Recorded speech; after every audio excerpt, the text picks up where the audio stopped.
आज था भाई संडे, और संडे को मैं कुछ हटके टॉपिक लेके आता हूं। तो आज भी भाई एक अलग टॉपिक है म्यूचुअल फंड। कैसे म्यूचुअल फंड के थ्रू भाई आप अमेजन, गूगल और ये जो भी हैं कंपनियां अपनी अमेजॉन, फेसबुक, माइक्रोसॉफ्ट, इनमें इन्वेस्ट कर सकते हैं। कौन सा ऐसा म्यूचुअल फंड है, और ये है म्यूचुअल फंड तो इसके रिटर्न कैसे हैं, कंसिस्टेंसी है या नहीं है, और रिस्क मैनेजमेंट कैसा है, कैसा रिस्क है म्यूचुअल फंड में। तो इसको डिस्कस करेंगे। पहले म्यूचुअल फंड को देख लेते हैं। और हर किसी के मन में देखो आता है कि भाई किस तरीके से भी यूएस मार्केट के जो स्टॉक हैं, जो भाई घर घर में जानते हैं, जिन्हें हम गूगल हो गया, जैसे भाई अमेजन हो गया, जैसे भाई फेसबुक हो गया, इनमें कैसे इन्वेस्ट किया जाए, क्योंकि लॉन्ग टर्म में इनकी भी ग्रोथ अच्छी होनी है। तो आप डायरेक्ट नहीं तो इस म्यूचुअल फंड के थ्रू कर सकते हैं। और अब बात कर लेते हैं म्यूचुअल फंड पे, सीधे डायरेक्ट आ जाते हैं। म्यूचुअल फंड का नाम है Parag Parikh flexi cap fund direct. और नैब देखोगे इसकी तो 52.65 रुपये के आसपास चल रही है। तो थोड़ी गिरावट थी, क्योंकि प्रॉफिट बुकिंग आई भी थी मार्केट में भी। और ये भी भाई आपको पता है डे के एंड में इनकी जो नैब होती है वो घटती है, बढ़ती है। पूरे दिन ऐसा नहीं चलता जैसे स्टॉक मार्केट में अप डाउन चलता है, पूरे दिन ऐसा चलता है। जब डे एंड हो जाता है, मार्केट क्लोज हो जाती है, तो उसके बाद इनकी नैब में चेंज आ जाता है।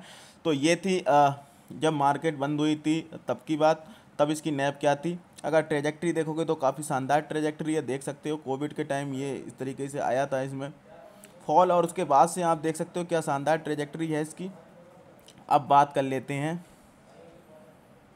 रिटर्न की। तो रिटर्न आप देखोगे एक साल में 61% के रिटर्न हैं, तो काफ़ी धांसू रिटर्न है। 3 साल में 26% के आसपास रिटर्न है, और 5 साल में 23% के। तो देख सकते हैं कंसिस्टेंट रिटर्न है, कंसिस्टेंट परफॉर्मर है ये जो म्यूचुअल फंड है। इसके अलावा अगर आप देखोगे तो 15,000 रुपये को इसने एक साल में कर दिया है 24,000 रुपये। अगर आप फिक्स डिपॉजिट एफडी करोगे तो 15,750 होते। अगर बैंक अकाउंट में ही पड़े रहते तो 15,600 होते। तो देख सकते हैं किस तरीके से भाई मल्टी फोल्ड करे हैं इसने। इसके अलावा 3 साल में देखोगे तो भाई 15,000 रुपये 16,872 हो जाते हैं अगर बैंक अकाउंट में पड़े रहेंगे। फिक्स में आएंगे 17,865। और अगर इस म्यूचुअल फंड में आपने लगाए होते तो 30,000 हो जाते, लगभग दुगने हो जाते। तो इस तरीके के रिटर्न हैं इसके। इसके अलावा अगर आप देखोगे फ़ंड की डिटेल थोड़ी देख लेते हैं, तो 28 मई 2013 से ये फ़ंड चालू हो रखा है। एक्सपेंस रेशियो देखोगे 0.87% का है। और मिनिमम इन्वेस्टमेंट कर सकते हो 1,000 रुपये का इसमें। और दोनों ही चीज़ें कर सकते हो, एसआईपी भी कर सकते हो और लमसम भी कर सकते हो, वो तो आपकी मर्जी रही। और अगर बात करें कौन कौन सी कंपनी होल्डिंग में ले रखी है इन्होंने, तो आप देखोगे इनके पास है अल्फ़ाबेट, आईएनसी। 8.5% एसेट है इसका अल्फ़ाबेट का। काफ़ी बढ़िया कंपनी है। अल्फ़ाबेट का ही गूगल है, अल्फ़ाबेट का यूट्यूब है, ये सब अल्फ़ाबेट के ही हैं। इसके अलावा आप देखोगे तो इनके पास है Bajaj holding and investment limited 8.41%, ITC है 8.04%, अमेजन है 6.76%, माइक्रोसॉफ्ट है 6.54%, फेसबुक है 6.33%, एससीएल टेक्नोलॉजी है 5.38%। तो कुछ इंडियन कंपनियां भी हैं। और इंडियन एनर्जी एक्सचेंज देखोगे 5.1% है, हीरो मोटो है 5% के आसपास, और परसिस्टेंट सिस्टम 4.4, एम्फेसिस, ये सब आईटी कंपनी है। CDSL भी है 3.91%, ट्रैप्स है 3.53%, एक्सिस, ICICI और MCX multi commodity exchange, Balkrishna industry. तो ऐसे स्टॉक हैं, देख सकते हैं अच्छे स्टॉक हैं। HDFC बैंक है, ऑरकल फाइनेंस सर्विस है, सुजुकी मोटर है। उसके अलावा देखोगे इकरा है, कैडला है, Sun Pharma, Tata motor, Ipca lab,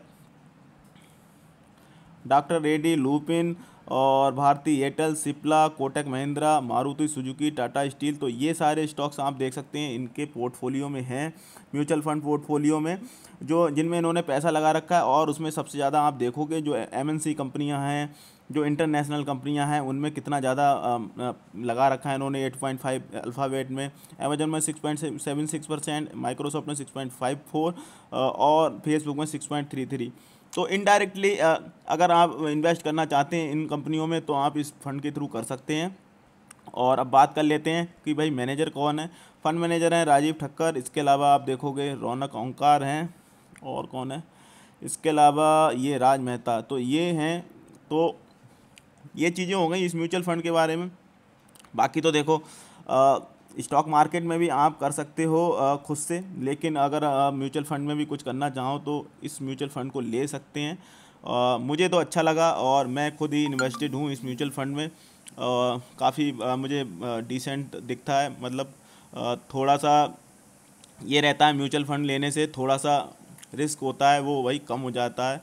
और पूरा का पूरा पैसा ऐसा नहीं कि स्टॉक मार्केट में ही लगा दिया, कुछ डाइवर्सिफाइड भी करना पड़ता है, कुछ म्यूचुअल फंड्स में, कुछ चाहे गोल्ड्स वगैरह।